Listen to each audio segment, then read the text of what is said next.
At my baby shower, my family called me the bad decision loud enough for his mother to hear. 12 years later, when they needed a place to stay, my daughter said, "Do bad decisions own houses like this?" I remember the exact moment my life began to take a turn that I couldn't undo. It was a crisp spring morning when I first met Jordan. I had just returned to Charleston after several years of living in New York, a place where I thought I had it all together. But reality had been far more complicated than I'd imagined. I was trying to find my footing again, and Jordan was exactly what I thought I needed: confident, charming, well-dressed, and successful. He felt like a perfect match, and after a few months, it didn't take long for me to fall in love. I was cautious, though. My past had taught me to guard my heart. But Jordan's sweet words, his attention to detail, and the way he made me feel like I was the most important person in the world slowly wore down my walls. I thought I had found someone who would stay. But then, the cracks started to appear. At first, it was subtle. He'd go out more often than I thought was necessary, take longer to return calls, forget little things that seemed insignificant but piled up. Then came the affair, or rather, the realization that the perfect man wasn't so perfect after all. I caught him out one night. The signs were small but unmistakable. A text message from a woman named Rachel, a phone call that went unanswered, and the lingering scent of another person's perfume on his shirt. When I confronted him, his story didn't add up, but somehow, I stayed. I didn't know why at first. Maybe I was too invested, or maybe I just didn't want to admit that I had been wrong about him. But when I found out I was pregnant, everything changed.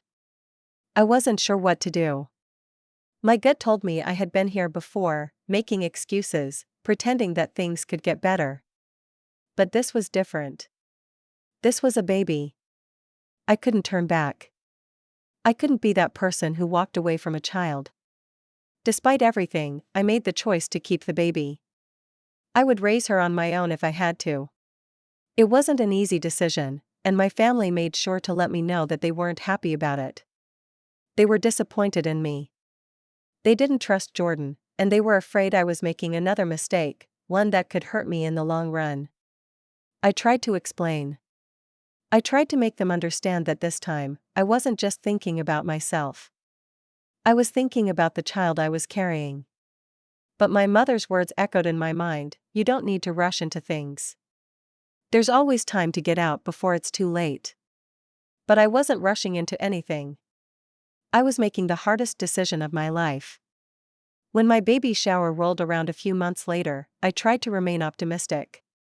I was excited to celebrate the little life growing inside me, to share the joy with friends and family. But the reality was, the only people I really had to celebrate with were Jordan's family. My own family showed up out of obligation, their discomfort palpable. They were polite, of course. But there was an underlying tension. They didn't like Jordan. They didn't like the situation I had put myself in. And they didn't hide it well. As the afternoon went on, the awkwardness built. My Aunt Linda, who had always been outspoken, couldn't help herself. She was a heavy drinker, and after a couple of glasses of punch, she started making comments that were more biting than funny. Her words were clearly directed at me, though she didn't have the courage to say them outright. "Sometimes, bad decisions lead to unfortunate circumstances," Aunt Linda said, lifting her glass as she made eye contact with me, her voice loud enough to be heard by everyone. I tried to ignore her. But when I glanced around the room, I saw the looks of approval on my cousins' faces. They thought Aunt Linda had just made some profound point. And that was when I saw Jordan's mother walk in. She was immaculately put together, as usual, and the cool indifference in her gaze only made me feel more like an outsider. The tension in the room grew thick, and as I smiled awkwardly and chatted with a few family members, I couldn't escape the whispers. "She's doing it again," one cousin muttered. "Falling for the wrong man." Another whispered, "She's chasing the perfect family, but she doesn't realize it's all a lie." I kept my eyes on the floor, pretending to focus on the gifts that were being opened, but it was impossible to ignore the feeling of judgment that hung in the air. And then came Aunt Linda's big moment, the one she wouldn't let me forget for years to come. Well, she said, sometimes the bad decisions we make don't just hurt us. They hurt everyone around us, too. The room fell silent. All eyes turned to me. Jordan, standing awkwardly next to me, shifted his weight from one foot to the other. I could feel the weight of his mother's gaze on me. It was like a slap in the face, not from my own family, but from the people I was trying so desperately to please. And that was when I realized, for the first time, that I wasn't going to be able to make everyone happy. Not if it meant sacrificing myself. The rest of the afternoon passed in a blur. I smiled and nodded through the forced pleasantries, but inside, I was boiling. The insults, the hurtful comments, the sideways glances, they all stung, and they all served as a reminder that my family didn't believe in me. They didn't believe in my choices. They didn't believe in Jordan. They didn't believe in my ability to be a mother. I wanted to scream at them. To tell them how wrong they were. To explain that, yes, I was making mistakes, but I wasn't alone. I had a life to create, and it wasn't going to be shaped by their expectations. But I didn't say anything. I stayed quiet. For years, I stayed quiet. Years passed. The baby I had once carried, Isabel, grew into a beautiful young woman, and the heartbreaks from my past slowly faded into memories. Jordan and I broke up, more than once, and each time, it was my choice. I couldn't keep pretending things were okay. I couldn't keep sacrificing my peace for the sake of someone who would never truly love me. Isabel was my rock.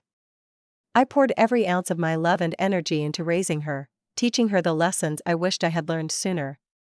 I promised myself that she would never feel the weight of judgment I had carried for so long. I built my life again, on my own terms. I worked hard, built a career I could be proud of, and, against all odds, bought my own house. It wasn't big, but it was mine. And it was enough.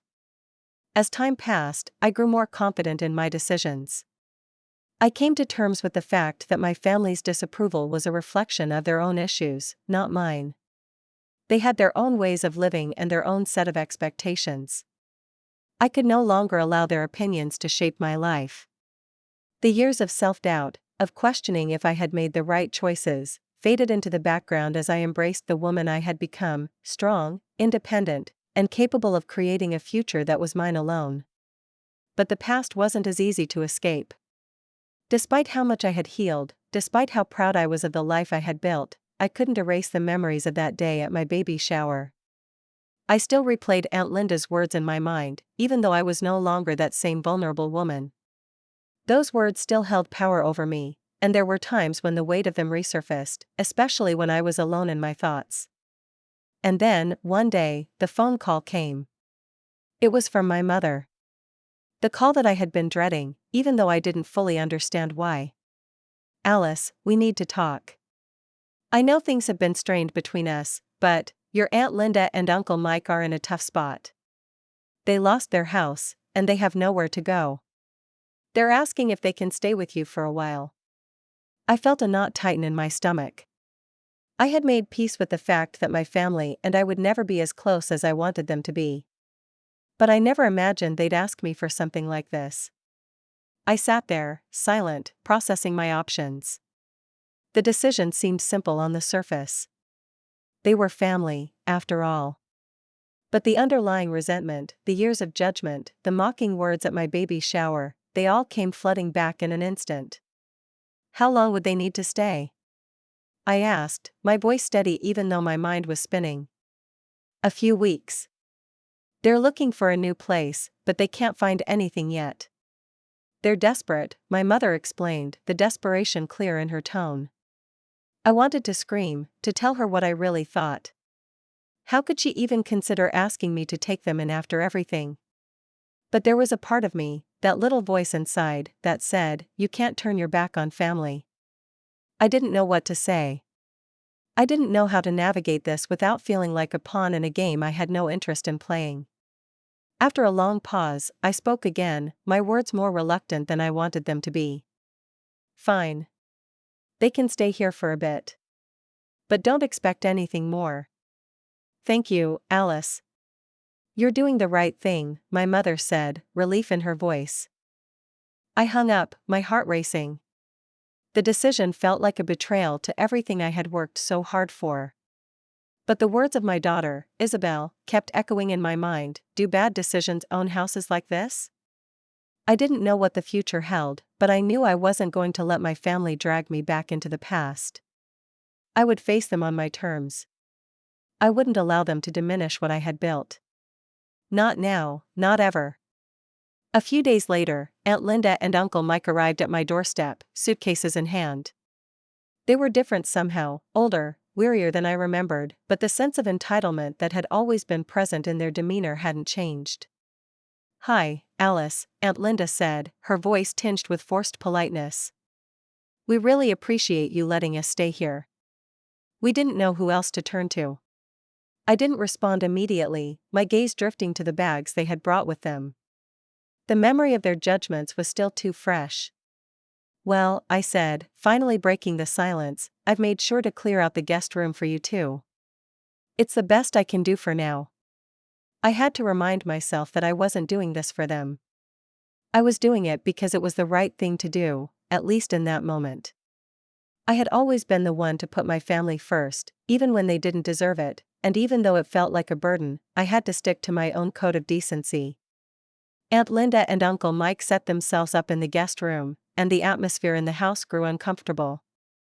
I tried to be civil, offering them meals, small talk, and an occasional nod of encouragement. But each interaction felt like an uphill battle. They didn't change. They didn't apologize. I found myself pulling away more and more. My life had been hard-fought and carefully curated. I had built my world piece by piece, and now these reminders of the past, were under my roof, demanding space that I wasn't sure I could give. And then came the moment that I will never forget. A few weeks into their stay, Isabel and I were sitting in the living room, watching a movie. The doorbell rang, and I answered it, surprised to see my mother standing on the porch with a worried look on her face. Mom, what's wrong? I asked, stepping aside to let her in. I just talked to Aunt Linda and Uncle Mike, she began, sounding cautious.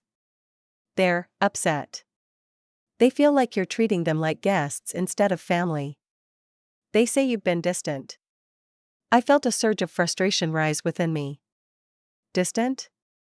After everything they had said and done, they were calling me distant? My jaw clenched, but I kept my voice calm. Mom, I've been nothing but kind to them. I've given them a place to stay when they had nowhere else to go. I'm not a doormat. I can't pretend things are fine when they've treated me like garbage for years. Her eyes softened. I know, Alice. But they're family. They don't understand how much this has hurt you. Maybe they should start, I replied sharply. Maybe it's time for them to realize that I'm not their punching bag anymore. I'm not going to keep taking this. As I said those words, a part of me felt like I was finally standing up for myself, finally taking control of my own narrative. Isabel, who had been sitting quietly on the couch, stood up, her eyes full of a wisdom beyond her years. She looked at me, then at my mother, then at the guest room door where Aunt Linda and Uncle Mike were sitting. Without a word, she walked toward the door, pausing before turning back to me with a question that made my heart stop. Do bad decisions own houses like this?